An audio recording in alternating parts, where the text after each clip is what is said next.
আমি তিশা।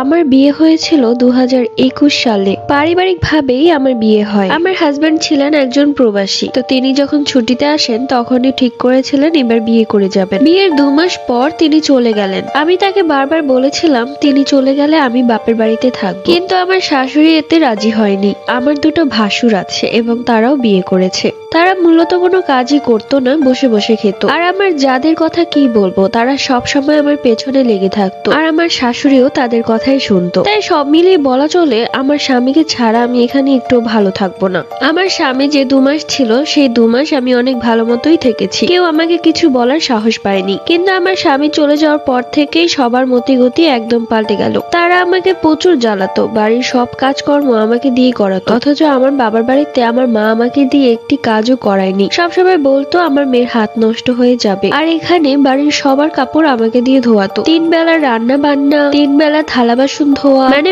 বাড়ির যাবতীয় কাজ আমি একাই করতাম, তারা কেউ কিছুই করতো না। তো কাজ করতে করতে আমি প্রচুর হাঁপিয়ে উঠতাম, সারাদিন খাটতাম, আর সব শেষে এক থালা ভাত পেতাম। আমি ফোন করে আমার স্বামীকে এসব কথা কিছুই বলতে পারতাম না, কেননা আমার স্বামী সবার প্রথমে ফোন দিত তার মাকে, আর তিনি উল্টো এটা সেটা মিথ্যে কথা বানিয়ে আমার নামে বলে দিত।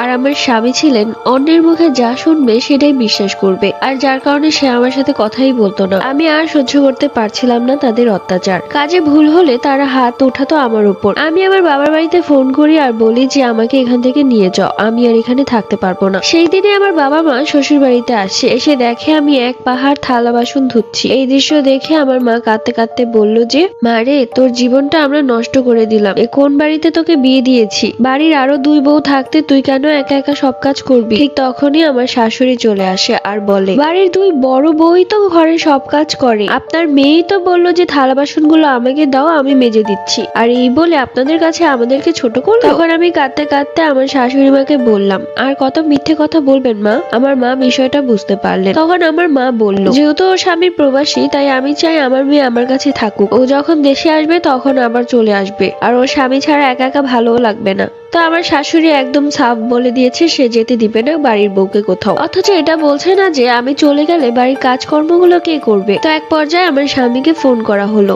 সবার কথা অনুযায়ী আমার স্বামী বলল ঠিক আছে, ওর বাপের বাড়িতেই থাকবে। অবশ্য আগে থেকেই আমার স্বামীকে বলা হয়েছিল আমি বাড়ির কোনো কাজ করি না, যা কাজকর্ম সব তার ভাবিরাই করে। তাই আমার স্বামী ভাবছিল যেহেতু বড় ভাইয়ের বউরাই কাজ করে, তাহলে ও গেলে কি হবে। তো এক পর্যায়ে আমি বাপের বাড়িতে চলে আসি। বাড়িতে আসার পর থেকে একটা কালো ছায়া দেখতে পেতাম ঘরে। রাতের বেলা ঘুমালে আমার গলা টিপে ধরতো। পার্ট 2 লাগবে? কমেন্ট করে জানান।